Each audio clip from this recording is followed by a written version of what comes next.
बदलापूर येथील शाळेत विद्यार्थिनीवर घडलेल्या घटनेच्या निषेधार्थ संपूर्ण महाराष्ट्रातून तीव्र संताप व्यक्त केला जात आहे। आज कळंब शहरातील छत्रपती शिवाजी महाराज चौक परिसरात महाविकास आघाडीच्या वतीने काळी फीत बांधून आंदोलन करण्यात आले। एकीकडे शासन महिलांच्या सुरक्षिततेबाबत गंभीर असल्याच्या सांगतोय, तर दुसरीकडे बदलापूर सारख्या घटना दिवसेंदिवस घडत आहेत। गेल्या 4 दिवसात 11 घटना महाराष्ट्र राज्यात घडल्या।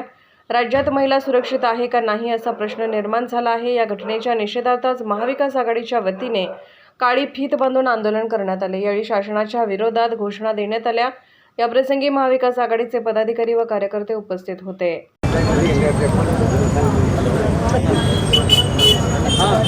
स्टार्ट।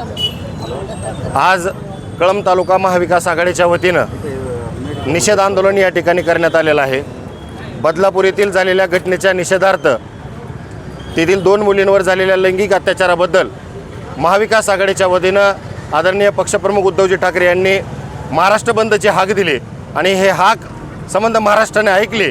हे बघून या सरकारतील काही लोकांनी कोर्टामध्ये जाण्याची प्रक्रिया केली आणि कोर्टाच्या आदेशानुसार आणि बंद मागे घेण्याचं काम महाविकास आघाडीच्या माध्यमातून झालं।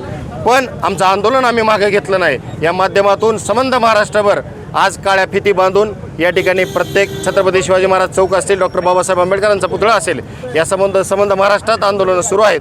त्या पद्धतीनंच आज कळंब शहरामध्ये आम्ही सर्व महाविकास आघाडीतील घटक पक्ष आणि येथील नागरिकांच्या समवेत छत्रपती शिवाजी महाराज चौकामध्ये काळ्या फिती बांधून या सरकारचा निषेध या ठिकाणी नोंदवण्यासाठी आम्ही सर्वजण जमा झालो। गेल्या 1 तासापासून या ठिकाणी सर्वजण काळ्या फिती बांधून सरकारचा निषेध करत आहेत आणि आमची सर्वांची मागणी आहे की जे नराधम आहेत त्या नराधमांवर लवकरात लवकर कारवाई होऊन त्यांना फाशीची शिक्षा झाली पाहिजे। या बाबतीत या ठिकाणी महाविकास आघाडीच्या वतीनं आम्ही आंदोलन आज केलेलं आहे।